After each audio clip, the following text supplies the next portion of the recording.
بالله من الشيطان الرجيم. بسم الله الرحمن الرحيم. الحمد لله الذي دل على ذاته بذاته وتنزه عن مجانسة مخلوقاته وجل عن ملائمة كيفياته الذي ذكره شرف للشاكرين وذكره فوز للشاكرين وطاعته نجاة للمطيعين الذي يظهر الوجود من العدم ورقم على لوح الإنسان من أسرار القدم وعلمه البيان ما لم يعلم. ثم الصلاة والسلام والتحية والإكرام على السيد النبي الأمي العربي الهاشمي القرشي المكي المدني الأبتهي والتهامي السيد البهي والسراج المضيء الكوكب الدري صاحب الوقار والسكينة المدفون بعرض المدينة العبد المعيد ورسول المسدد المصطفى الأمجد والمحمود الأحمد حبيب إله العالمين وخاتم النبيين وشفيع المذنبين ورحمة للعالمين بالقاسم محمد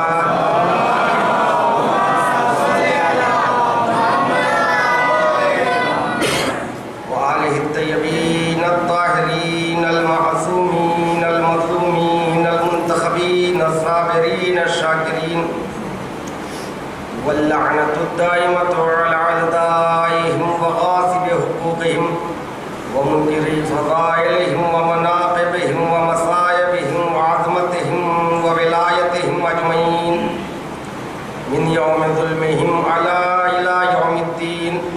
أما بعد فقد قال الله تعالى تبارك في كتابه الكريم وهو أصدق القائلين قوله الحق. بسم الله الرحمن الرحيم.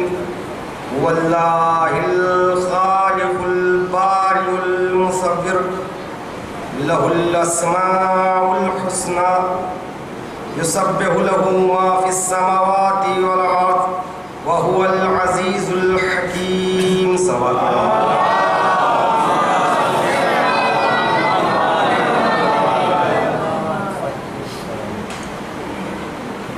حضرات محترم، آج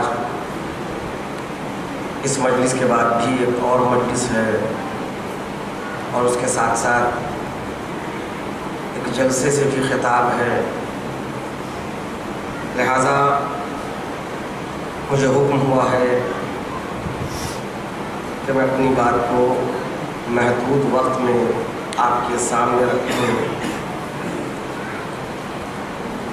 میں نے جس آیے کریمہ کو عنوان گفتگو قرار دیتے ہوئے اہل بیت تجلی گاہ اسماء حسنہ کے عنوان سے اب تک جن مطالب کو آپ کے سامنے رکھا وہ آپ کے اذہان عالیہ میں محفوظ ہے. خالق کا اعلان ہے، وہ ایسا خدا ہے جو خالق بھی ہے، باری بھی ہے، مصور بھی ہے، اور اس کے لیے اسماء حسنہ ہے. کائنات کی ہر شے، زمین و آسمان میں جو کچھ ہے سب اس کی تسبیح کرتی ہے. وہ العزیز الحکیم، اور اس کی ذات صاحب عزت و حکمت ہے. اللہ کے نام ہیں، اللہ کی صفات ہے، اور ان صفات کی تجلی اگر کہیں ہے تو اہل بیت کے ذوات مقدسہ میں ہے۔ اہل بیت مظہر اوصاف الہیہ ہے، لہٰذا اگر خدا کو سمجھنا ہے تو اہل بیت کو سمجھنا ضروری ہے، دین کو سمجھنا ہے تو اہل بیت کو سمجھنا ضروری ہے۔ اہل بیت کو سمجھنے کا مطلب یہ ہے کہ ان کی کردار کو سمجھو، ان کی رفتار کو سمجھو، ان کی گفتار کو سمجھو، ان کی عبادت کو سمجھو، پھر سمجھنے کے بعد جن چیزوں کو سمجھا ہے ان پر عمل کرنے کی کوشش کرو۔ ان اوصاف الہیہ جو اہل بیت کی ذوات مقدسہ میں ہیں، ان اوصاف کے ذریعے اہل بیت کو سمجھنا اور پھر اس پر عمل کرنا، یہی شریعت ہے، یہی دین ہے۔ گفتگو زیارت جامع کبیرہ کی عنوان سے چل رہی تھی کہ اہل بیت کیا ہے۔ اہل بیت تجلی گاہ، ایک صلوات پہ محمد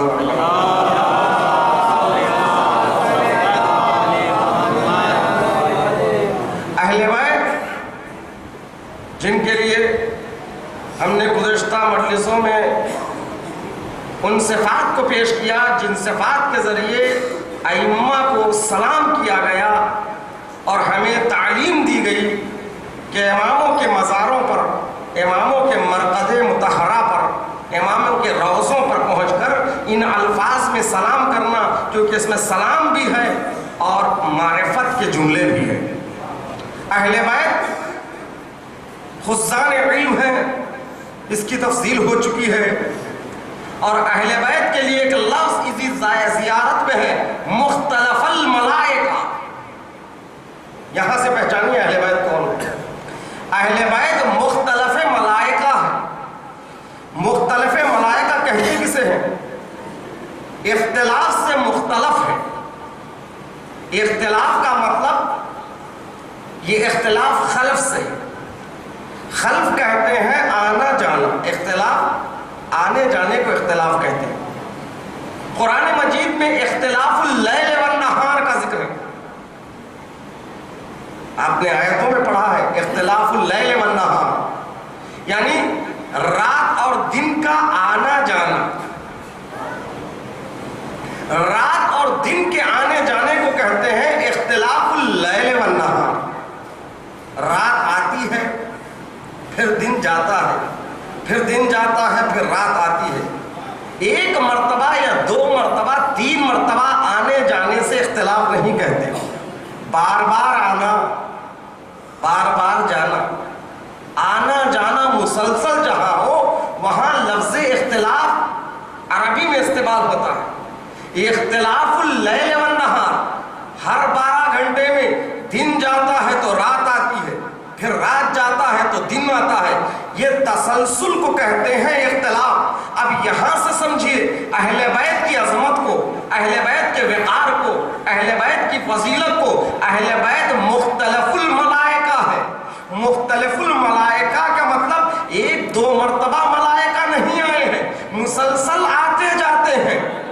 رحمت کے فرشتے جن کے پاس مسلسل آتے ہیں، کبھی سلام لے کر آتے ہیں، کبھی رحمتوں کو لے کر نازل ہوتے ہیں، کبھی نعمتوں کو لے کر نازل ہوتے ہیں، کبھی جھولا جھلانے کے لیے آتے ہیں تو کبھی چکی پیسنے کے لیے آتے ہیں۔ ایک صلوات پڑھے محمد والے محمد۔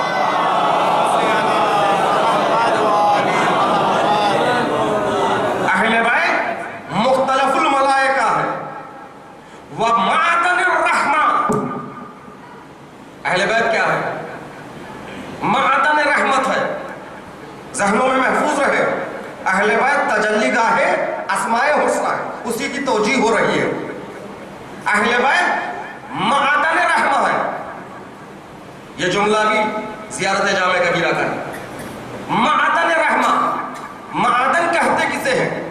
معدن عدن سے، عدن عدل کہتے ہیں هو الاستقرار مع الفت و بہجہ. یہ تعریف ہے عدل. عدل کہتے ہیں ایسے مقام پر رہنا محبت سے, خوشی سے, جس مکان پہ رہنے کا انتخاب کیا جاتا ہے اس کو عدل کہتے ہیں. اسی لیے جنت کو عدل کہا گیا ہے. سورہ توبہ کی آیت نمبر 72 ہے, فی جنات عدن. عدن اس لیے کہا گیا کہ جہاں پر آپ, جنت وہ جگہ ہے ہر انسان کی تمنا ہے, ہر انسان کی خواہش ہے, اپنی محبت سے, اپنے الفت سے, اپنی خوشی سے ہر انسان جہاں پر آرام حاصل کرنا چاہتا ہے اسے کہتے ہیں جنت. اسے یہ قرآن نے کہا جنات عدن. یہ عدن کے معنی هو الاستقرار مع الفت و بہجہ, جہاں پر انسان رہتا ہے محبت سے, خوشی سے, تمنا سے, وہ جگہ ہے عدن. اب اسی کو معدن بنا. اہل بیت کیا ہے؟ معدن رحمت. توجہ چاہتا ہوں میرے عزیزوں, معدن رحمت کا مطلب کیا ہے؟ رحمت جہاں پر اپنے خوشی سے قیام کر لے, رحمت جہاں اپنی خوشی سے قیام کرے, ان ہستیوں کو کہتے ہیں آل محمد. صلوات پڑھے محمد والے محمد.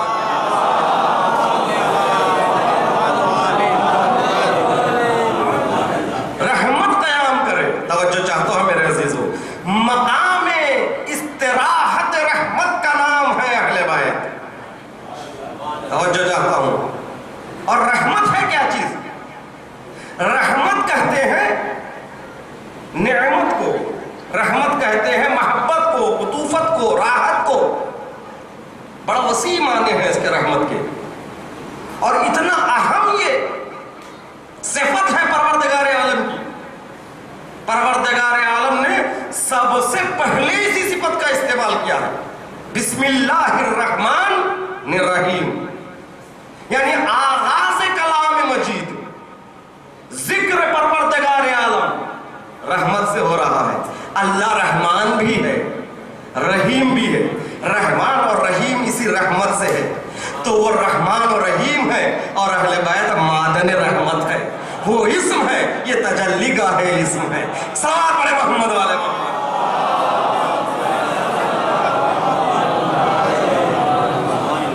وہ اسم ہے, یہ تجلی گاہ اسم ہے. اور آگے دیکھیے رحمان کہتے کسے, رحیم کہتے کسے. رحمان معنی ہے اس کے عمومی رحمت, یعنی اللہ کی رحمت صرف مومنین سے مخصوص نہیں ہے دنیا میں, کافروں کے لیے بھی ہے. یہ آسمان صرف مومنین سے مخصوص نہیں ہے, زمین یہ رحمت ہے پروردگار عالم. یہ ہوائیں, یہ آفتاب, یہ مہتاب, ان چیزوں سے جو استفادہ ہو رہا ہے یہ رحمت صرف ہم سے مخصوص نہیں ہے, اللہ کے نیک بندوں سے مخصوص نہیں ہے. ہر کسی کے لیے رحمت عام ہے, انسان نہیں بلکہ جانوروں کے لیے بھی ہے. ہر مخلوق کے لیے جہاں رحمت عام ہے تو اسے کہتے ہیں رحمان. اور رحیم سے مراد اس رحمت کی طرف اشارہ ہے جو مخصوص ہے مومنین سے. رحمان اور رحیم دو ہے, دونوں کا تعلق رحمت سے ہے, مگر جب رحمان استعمال کر دیا گیا تو رحیم استعمال کرنے کی ضرورت کیا ہے؟ اس لیے کہ رحمان میں رحمت عمومی ہے اور رحیم میں رحمت خصوصی ہے. یعنی وہ رحمت صرف جو مومنین سے مخصوص ہے, قیامت کے دن جنت میں, آخرت میں, محشر میں جو رحمت مومنین سے مخصوص ہے اس رحمت کی طرف اشارہ ہے, اس کی وجہ سے یہ رحیم ہے. تو عزیزان محترم, اللہ رحمان بھی ہے اور رحیم بھی ہے. دنیا میں اس کی رحمت عام ہے, آخرت میں مخصوص ہے مومنین کے لیے. تو اہل بیت تجلی گاہ رحمت ہے, تو ان کی رحمت بھی دنیا میں بھی عام ہے اور آخرت میں مخصوص مومنین کے لیے ہے. ایسا بات پڑھے محمد والے محمد.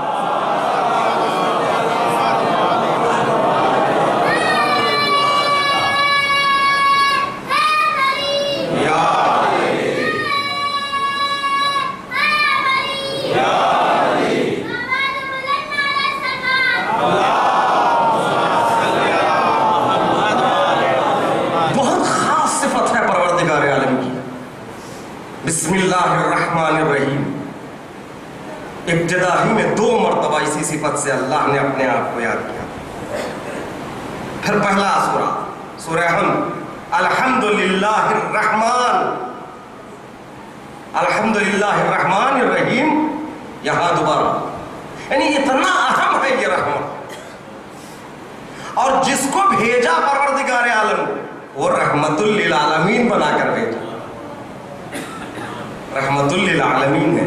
اللہ کی رحمت نبی ہے، نبی اللہ کی رحمت ہے، اور اہل بیت معدن رحمت ہے. جہاں رحمت کو بھی آرام ملے وہ اہل بیت ہے. اب آپ کے سامنے واقعات موجود ہیں، آپ سنتے رہتے ہیں. رحمت کو جہاں آرام ملے وہ اہل بیت ہے. رحمت للعالمین کو جب ذوق محسوس ہوا تو کہاں گئے، کس کے گھر پہ گئے، کہاں آرام پائے. رحمت کو بھی اگر آرام کی ضرورت پڑی تو فاطمہ کے پاس آئے. دنیا خدا کی رحمت کے آرام پاتی ہے، اور خدا کی رحمت جن سے آرام پاتی ہے وہ اہل بیت ہے. صلوات پڑھے محمد والے.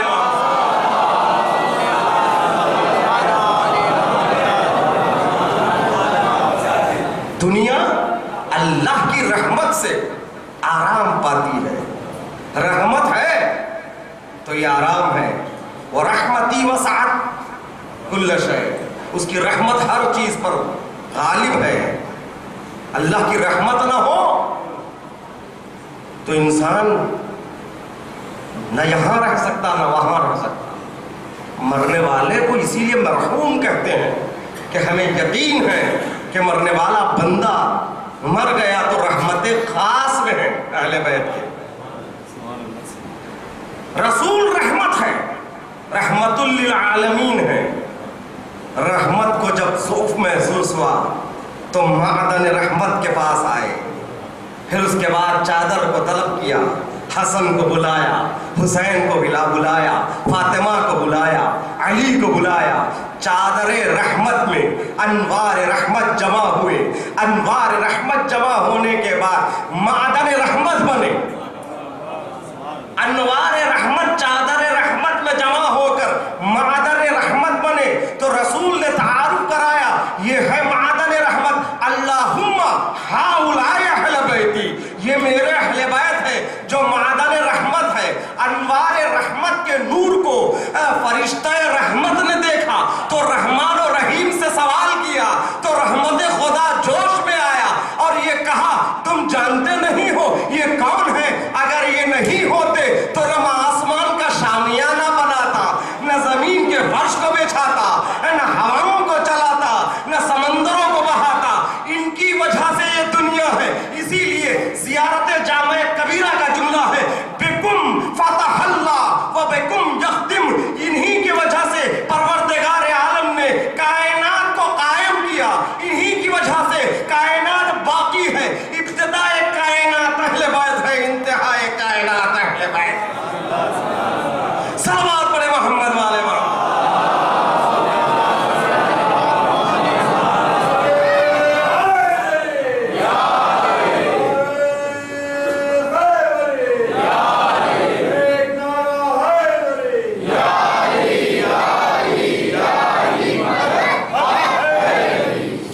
عزیزان محترم، یہ رحمت کو آپ نے جان لیا، مگر صفت اہل بیت کو بیان کرنے کا مقصد صرف یہ نہیں ہے کہ ہم سن کر خوش ہو جائیں.